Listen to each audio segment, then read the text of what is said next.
এখন আমরা দেখবো নবম দশম শ্রেণীর গণিতের সসীমদার অধ্যায়টা। এই সসীমদার অধ্যায়ের মধ্যে আমাদের দুইটা পার্ট রয়েছে, একটা হচ্ছে সমান্তর দ্বারা এবং আরেকটা হচ্ছে গুণোত্তর দ্বারা। এই সমান্তর দ্বারার মধ্যে শুধুমাত্র দুইটা অথবা তিনটা সূত্র রয়েছে, আর গুণোত্তর দ্বারার মধ্যে তেমনি ভাবে দুই তিনটা সূত্র রয়েছে। এই কয়েকটা সূত্রের সাহায্যে কিন্তু আমরা দ্বারা থেকে একটা কোশ্চেন সলভ করতে পারবো। কারণ আমাদের ক বিভাগের মধ্যে কিন্তু তোমার সেট ফাংশন, তারপর হচ্ছে সসীম দ্বারা এবং বীজগাণিতিক রাশি থেকে দুইটা সিকিউ থাকবে। তো যেহেতু আমরা সবাই টার্গেট থাকে যে সেট ফাংশন থেকে কোশ্চেনটা অ্যান্সার করব। কোনো কারণে যদি সেট ফাংশন না আসে তখন কিন্তু আমাদের দ্বিতীয় কোশ্চেনটা থাকে এই ধারা থেকে। তো এই ধারাও কিন্তু আমাদের ইজি, যদি আমরা প্রথম থেকে একদম বেসিক বুঝে যদি ক্লাসগুলো বুঝতে পারি তাহলে খুব সহজে আমরা সলভ করতে পারবো। তাহলে দেখো, সসীম ধারার মধ্যে দুইটা পার্ট, একটা হচ্ছে সমান্তর ধারা। এখন আমরা দেখব সমান্তর ধারার, যদি কোনো সমান্তর ধারার প্রথম পদ এ এবং সাধারণ অন্তর ডি হয়। আমরা জানি যে ধারার প্রথমে যে মানটা থাকে ওইটাকে এ বলা হয়, আর যে পার্থক্যটা থাকে পাশাপাশি দুইটি পদের পার্থক্যকে ডি দ্বারা প্রকাশ করা। তাহলে আমাদের প্রধান দুইটা সূত্র হচ্ছে, একটা হচ্ছে এন তম পদের সূত্র, আর একটা হচ্ছে এন সংখ্যক পদের সমষ্টি। এন তম পদ আর সমষ্টির মধ্যে পার্থক্য হচ্ছে যে তুমি ধারার মধ্যে যে যতগুলা পদ রয়েছে এই ওইগুলার যোগফল নির্ণয় যদি আমাকে করতে বলে তখন আমরা এই সূত্রটা ব্যবহার করব, আর যদি তম পদ বের করতে বলে তখন প্রথমটা ইউজ করব। আরেকটা দেখো, এন সংখ্যক স্বাভাবিক সংখ্যার সমষ্টির সূত্র হচ্ছে N into N plus one by two, আর স্বাভাবিক সংখ্যার বর্গের সমষ্টি হচ্ছে N into N plus one into two N plus one by six. আর স্বাভাবিক সংখ্যার ঘনের সূত্রটার হচ্ছে যে N into N plus one by two. এখন আমরা দেখবো এন তম পদ দিয়ে কিভাবে কোশ্চেন থাকবে আর আমরা কিভাবে সলভ করব। তো এখন আমি একটা ধারা লিখি, তাহলে দেখো এখানে 2 4 6 প্লাস ডট ডট, এটা হচ্ছে আমাদের একটা ধারা। হ্যাঁ, তাহলে এই ধারাটির দেখো এখানে প্রথম পদ হচ্ছে এ, যেটা হচ্ছে আমরা এ দ্বারা প্রকাশ করি, আর এই মানটা হচ্ছে তোমার 2। তাহলে এটা হচ্ছে প্রথম পদ, এটা দ্বিতীয়, এটা হচ্ছে তৃতীয়। তাহলে এখন আমাদের প্রথম কোশ্চেনটা হচ্ছে যে ধারাটির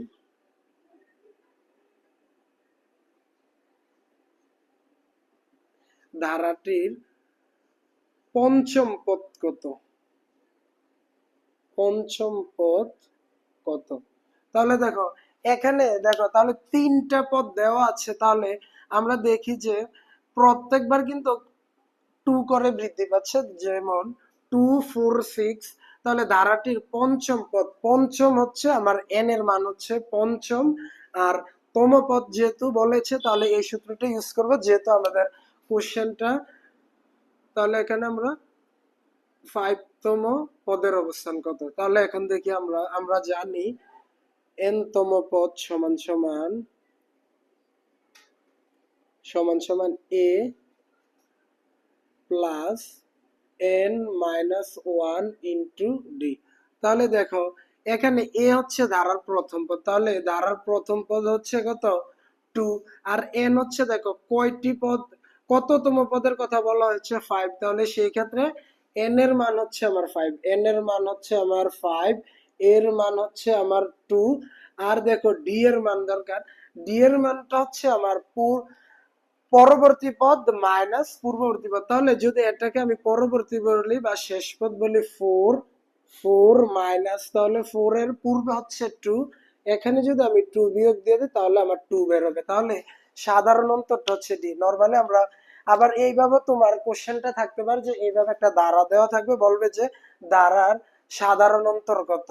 তাহলে এখানে সাধারণ অন্তর হচ্ছে কি ডি। ডি এর মানটা আমরা কি করব, শেষ পদ মাইনাস পূর্ব পদ। তাহলে দেখো 4 থেকে যদি তুমি 2 বিয়োগ দাও এটা কিন্তু 2 বের হবে। একইভাবে যদি তুমি 6 থেকে 4 বিয়োগ দাও এটাও কিন্তু আমার 2 বের হবে। তাহলে এখন যেহেতু আমার দ্বারার পঞ্চম পদ কত, তাহলে আমার এন এর মান হচ্ছে 5। এখন দেখো আমার কাছে কিন্তু সবগুলোর মান রয়েছে, এর মান হচ্ছে 2, এখানে আমি 2 বসিয়ে দিলাম প্লাস এন যেহেতু পঞ্চম পদ কত, তাহলে আমি এখানে 5 বসিয়ে দিলাম মাইনাস 1 ইন্টু ডি এর মান হচ্ছে আমার 2। তাহলে আমরা জানি যে আগে ব্র্যাকেটের কাজ করব, সেক্ষেত্রে 5 থেকে যদি 1 বিয়োগ হয়ে যায় 4 হবে, ইন্টু 2 সমান সমান 2 প্লাস 4 দুগুণে 8 সমান সমান 10। তাহলে আমরা কি বুঝতে পারলাম যে এই ধারাটা পঞ্চম পদ মান হবে 10। এখন দেখো আমরা যদি এমনি ম্যানুয়ালি ভাবে হাতে হাতে করি, তাহলে দেখো 2 এর সাথে 2 যোগ হলে 4, 6, তারপর হচ্ছে আমার কত 8, তারপর হচ্ছে আমার 10। তাহলে দেখো এইটাই কিন্তু আমি এখন সূত্রের সাহায্যে বের করলাম। এখন যেহেতু এটা আমাদের শুধুমাত্র একদম কাছাকাছি পঞ্চম পদ বের করতে বলা হয়েছে, সেক্ষেত্রে আমরা মুখেও করতে পারি, কিন্তু যদি তোমাকে ধারাটির 100তম পদের অবস্থান কত, তাহলে দেখো এবার দেখো কোশ্চেনটা হচ্ছে ধারাটির 100তম পদ, 100তম পদ কত, তাহলে সেক্ষেত্রে দেখো এখন আমার এই এন কিন্তু হয়ে যাবে আমার 100। তাহলে এখানে 99 হবে, 99 সাথে যদি তুমি 2 গুণ দাও, তাহলে এখানে যে মানটা বের হবে এটার সাথে 2 দিয়ে দিলে মূলত আমার এই অ্যান্সারটা বের হয়ে যাবে। এটা দ্বারা বোঝা যায় যে আমাদের 100তম পদের মানটা হচ্ছে এটা। তাহলে আমরা বুঝতে পারলাম যে কিভাবে n সংখ্যক পদের সমষ্টি বের করতে হয়। এখন আমরা n সংখ্যক পদের সমষ্টি করব। এই মাত্র করলাম আমরা n তম পদের মান। এখন দেখো প্রথম পদ হচ্ছে 2, 4, 6, 8 এবং 10। এখানে 5টি পদ রয়েছে, 1, 2, 3, 4, এই 5টি। এখন যদি তোমাকে বলে ধারাটির 5টি পদের সমষ্টি, তখন এখন আমরা দেখো কিভাবে দ্বিতীয় সূত্রটা ব্যবহার করব।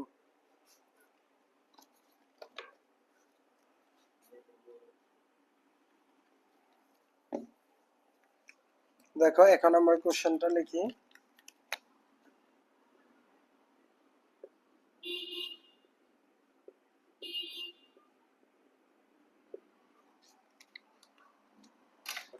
ধারাটির 5টি পদের সমষ্টি। তাহলে দেখো সমষ্টির সূত্রটা হচ্ছে আমার এই 2 নম্বরের সূত্রটা, Sn equal n/2 second bracket 2a plus n minus 1 into d। তাহলে এখানে n হচ্ছে আমার 5টি পদের যোগফল। তাহলে দেখো যদি আমরা প্রথমে মুখে মুখে বা ক্যালকুলেটর করে থাকি, দেখো 4 এবং 2 এর যোগফল হচ্ছে 6, 6, 6, 12, 12 সাথে যদি আমি 8 যোগ করে দেয় তাহলে 20 এবং 20 ও 10 30। তাহলে দেখো আমি কিন্তু সূত্রের আগেই দেখি যে আমরা সূত্রের সাহায্যে যে করি হয় কিনা।